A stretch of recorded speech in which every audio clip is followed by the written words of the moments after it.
तो जीअं तव्हां ही इंग्लिश ग्रामर जो किताब वरितो या न, तव्हां चेतन फर्स्ट यूट्यूब चैनल के सब्सक्राइब कयो या न। जी हाँ दोस्तों, इहो ही त आहे क्वेश्चन टैग जेको असांजी लैंग्वेज में इस्तेमालु। दोस्तों, क्वेश्चन टैग वारो पूरो टॉपिक अधो अधु इन जे लफ़्ज़ी माना में ई सम्झ में अची वञे थो जेकॾहिं असां इन लफ़्ज़नि ते थोरो फोकस कंदासीं। ॾिसो, पहिरियों लफ़्ज़ आहे क्वेश्चन, ॿियो आहे टैग। क्वेश्चन जो मतिलबु आहे त सुवाल, ऐं टैग इहो साॻियो ई लफ़्ज़ आहे जेको फेसबुक ते कंहिं दोस्त खे का पोस्ट टैग कबी आहे न, त टैग जूं मानाऊं जाम थियनि थियूं। टैग माना ॻंढणु, टैग माना वेझो, टैग माना जोड़णु, टैग माना मिलाइणु। त हिते आहे क्वेश्चन टैग। ठीकु दोस्तों, क्वेश्चन टैग मतिलबु जुमिले जो उहो नंढिड़ो हिसो जंहिंमां सुवालु पुछियो वञे। ॾिसो, क्वेश्चन टैग माना मिलियलु, ठीकु आहे, सुवालु जुड़ियल या सुवालु मिलियलु। त क्वेश्चन टैग वारे जुमिले जा ॿ पार्ट हूंदा आहिनि। जेकॾहिं तव्हांजो पहिरियों जुमिलो उहो जेकॾहिं पॉज़िटिव आहे त क्वेश्चन टैग नेगेटिव हूंदो, या जुमिलो तव्हांजो नेगेटिव आहे त क्वेश्चन टैग पॉज़िटिव हूंदो। एग्जाम्पल जे लाइ सेंटेंस आहे, Muskan is clever girl, isn't she. त हिते ॾिसो, मुस्कान इज़ क्लेवर गर्ल ही हिकिड़ो पॉज़िटिव जुमिलो आहे।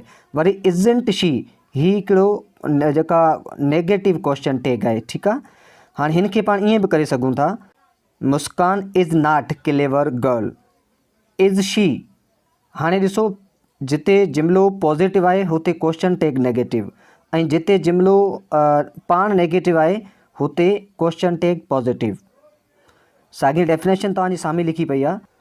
Often we ask a question by adding a tag in a sentence. चए अक्सर करे असां सुवाल पुछूं था कंहिं बि जुमिले में को टैग मिलाई करे। ठीकु आहे, हाणे हेठि आहे त a negative tag is used with a positive sentence.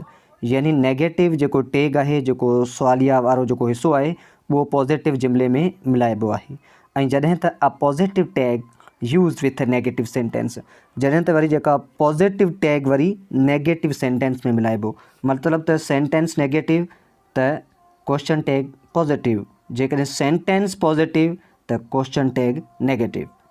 दोस्तों, वधीक सम्झण जे लाइ हिते कुझु एग्जाम्पल्स ॾिजनि था। होपफुली तव्हांखे इन एग्जाम्पल्स जी मदद सां क्वेश्चन टैग वारो जेको टॉपिक आहे इहो सम्झ में अची वेंदो। अहिड़े ई हवाले सां दोस्तों, हिते पहिरियों सेंटेंस आहे, the cat drinks milk doesn't it.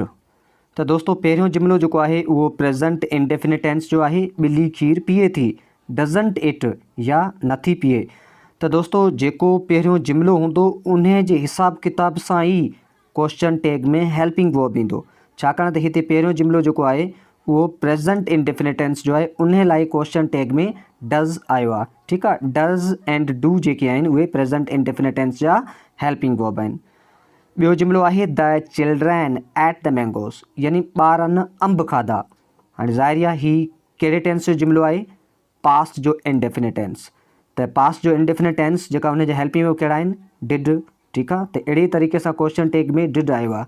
ॿारनि अंब खाधा, डिडंट दे, या इन्हनि न खाधा। त पहिरियों जुमिलो पास्ट जो इंडेफिनिट टेंस ऐं क्वेश्चन टैग में वरी डिड आयो आहे, छाकाणि त डिड जेको आहे पास्ट इंडेफिनिट टेंस जो हेल्पिंग वर्ब आहे। टियों जुमिलो आहे प्रेज़ेंट जो परफेक्ट टेंस। ठीकु आहे, you have done your homework, तूं पंहिंजो कमु करे चुको आहीं। हैवेंट यू, या न करे चुको आहीं। दोस्तों, हिते ॾिसो त जुमिलो पॉज़िटिव एंड जॾहिं त question tag negative. I can get good marks, मां सुठियूं मार्क्स खणी सघां थो। कांट आई, या आउं नथो खणी सघां। त दोस्तों, हिते ॾिसो पहिरें जुमिले में कैन, ऐं जॾहिं त क्वेश्चन टैग में कांट आयो आहे। ठीकु आहे, the police man will catch the thief, यानी पुलिस वारो चोर खे पकड़ंदो। वॉन्ट ही, या ही न पकड़ंदो। त दोस्तों, अहिड़े हवाले सां तव्हां ॾिठो त हिते जेके बि सेंटेंसिस आहिनि उहे पॉज़िटिव आहिनि, ऐं जॾहिं त क्वेश्चन टैग सभु नेगेटिव आहिनि। त अहिड़े ई तरीक़े सां दोस्तों, जॾहिं तव्हांजा जुमिला जेके आहिनि उहे नेगेटिव हूंदा त उन में क्वेश्चन टैग हूंदी उहा पॉज़िटिव हूंदी। प्यारा दोस्तों, होपफुली तव्हांखे मुंहिंजो हीउ वीडियो पसंदि आयो हूंदो। जेकॾहिं तव्हांखे वीडियो पसंदि आई आहे त प्लीज़ वीडियो खे लाइक कयो। जेकॾहिं तव्हां चैनल ते नवां आहियो त प्लीज़ चैनल खे सब्सक्राइब कयो ऐं पंहिंजे दोस्तनि सां शेयर कयो। मुंहिंजे चैनल खे हिकिड़ी दफ़ा तव्हां विज़िट ते करे ॾिसो, मूंखे उम्मीद है त मुंहिंजा सभु वीडियोज़ जेके तव्हांखे ज़रूरु पसंदि ईंदा। त दोस्तो मिलूं था कंहिं ॿी वीडियो में, तेसीं ताईं जे लाइ पंहिंजो ख़्यालु रखिजो, पंहिंजे पाड़े वारनि जो ख़्यालु रखिजो, पंहिंजे अमड़ जो ख़्यालु रखिजो। दुआनि में यादि, सिंध सलामत, साथ सलामत।